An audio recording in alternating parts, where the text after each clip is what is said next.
I'm Big Daddy Rich, I'm the Hitman. and we're part of the Texas Hippie Coalition, the Band of Outlaws, THC. And you're watching Tattoo.com. Hey guys, it's Mischievous Mel from Rockville Radio on the Edge Rock Radio, and I'm here with THC.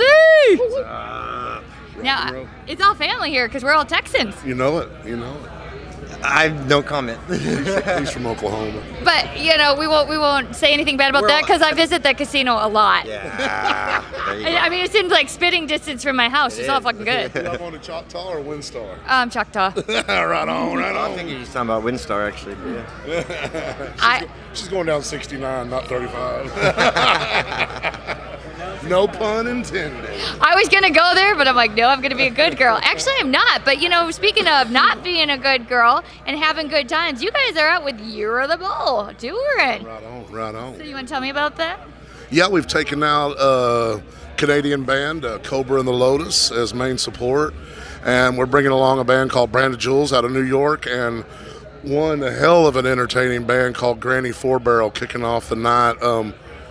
Great freaking band, very entertaining, and there's no better way to start off a circus sideshow than to start it off with Granny Four Barrel. It's incredible. All four bands are pretty much completely different, and I've been hearing good feedback from our fans, and we're enjoying the other bands too. So it's going to be a lot of fun.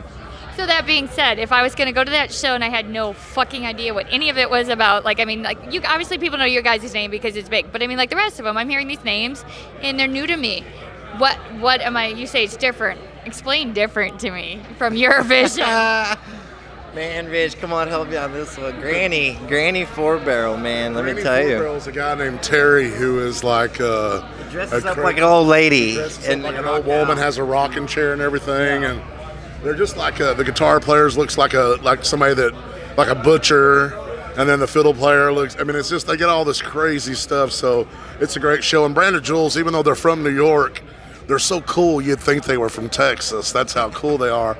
And then Cobra. You not Oklahoma? And then Cobra and the Lotus, she's got that Celtic voice.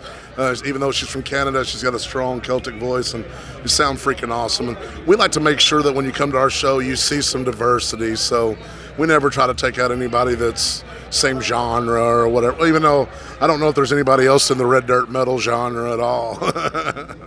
Well, okay, and it's funny that you bring that up because, we know what red dirt is because we're in the music business. But for those people out there that don't, explain red dirt to them. Well, it's kind of a scene. Texas. It's Oklahoma too.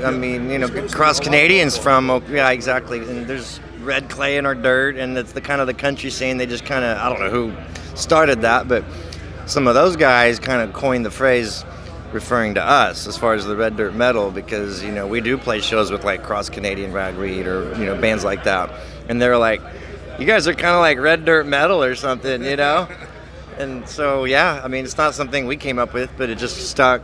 And still a badge we wear with merit, and it's awful cool of them to include us in there with them because we admire them and have much respect for them. So for them to let us into their little red dirt club is pretty freaking awesome, I think. Well, you guys, to be fair, holy fuck. That's what I was saying. When you guys go out, obviously knew you guys, and the other bands I wasn't sure about, but I have seen your shows before, and I do realize that you guys never really do play with the same type of bands, which I love that. Yeah. I love going to a show and be like, okay, this band is like, I can knit, but I can still get into them, and I can headbang and knock a tooth out, and I can still get into them, and they're all in the same bill. So Thank you. Yeah, that's try to bring some diversity, and like some of these bands, like you're saying, you haven't heard of them, so we're trying to introduce them to the world, Today, I'm sure that Rockville here introduced us to a lot of new fans, so it's great to be a discovery band to where people are discovering you every day, and so,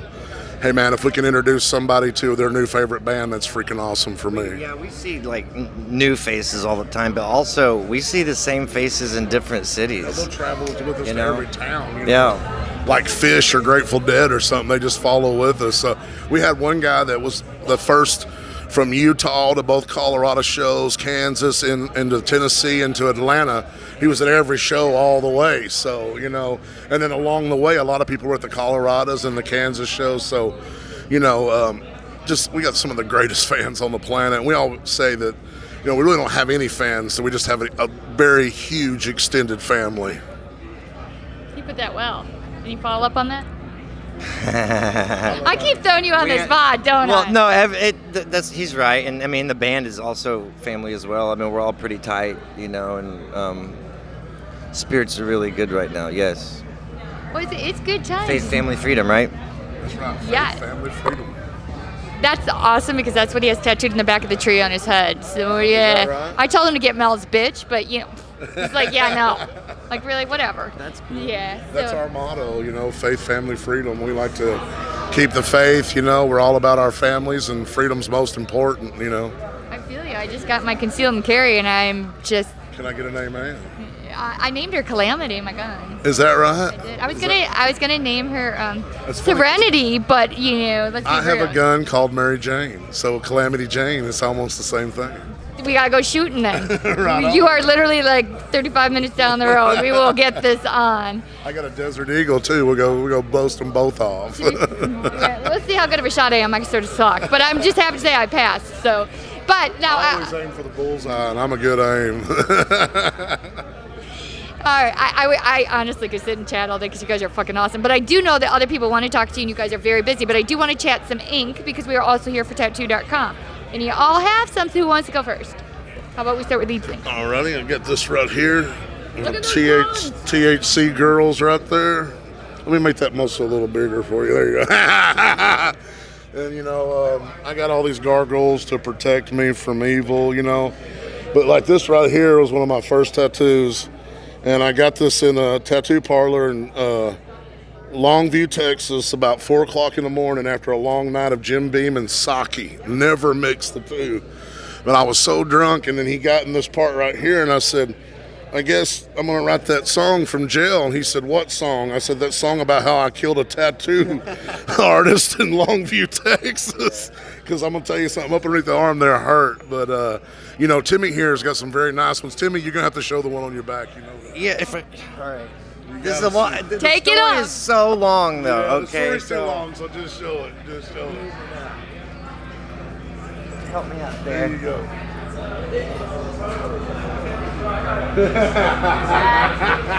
Awesome. You keep that up a little bit longer. Now I'm interested in this story. It's awesome. It's awesome. So short version would be Cliff Notes. Actually, it's a photo I took. The one holding the baby. The baby's my goddaughter. Okay. And the one holding the baby is her father and was my cousin, and he's no longer with us. And so that a lot of mine is actually family oriented, memories and stuff like that. And then of course, I grew up watching Ghostbusters, and you got to have the nerdy ones too, and that's the newest one. So. Well, so, we Five Fingers here with us with the stormtrooper and everything. But Oh, yeah. See this right here, man. And the story on that is pretty much my earliest memory was when I was 2, when Return of the Jedi came out, and me and my brothers went and watched it at the theater on the last day of school.